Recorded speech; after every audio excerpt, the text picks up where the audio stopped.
Opposition leader Rahul Gandhi نے وزیر اعظم نریندر مودی کو خط لکھ کر Dalit, S T, E B C, O B C اور اقلیتی طلبہ کے ہاسٹلز کی خراب حالت کی نشاندہی کی ہے۔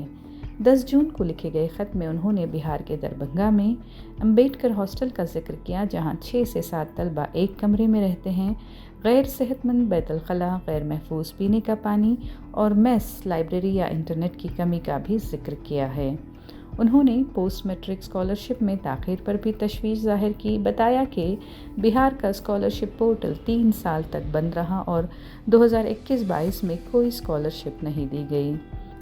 اسکالرشپ لینے والوں کی دلت طلبہ کی تعداد فنانشیل ایئر 2023 میں 1.36 لاکھ سے گھٹ کر فنانشیل ایئر 24 میں 0.69 لاکھ ہو گئی ہے اور رقم ناکافی ہے۔ راہل گاندھی نے ہاسٹلز کا قومی آڈٹ، بہتر انفراسٹرکچر، صفائی، خوراک اور تعلیمی سہولیات کے لیے فنڈز اور اسکالرشپ کی بروقت ادائیگی اور رقم بڑھانے کا بھی مطالبہ کیا ہے۔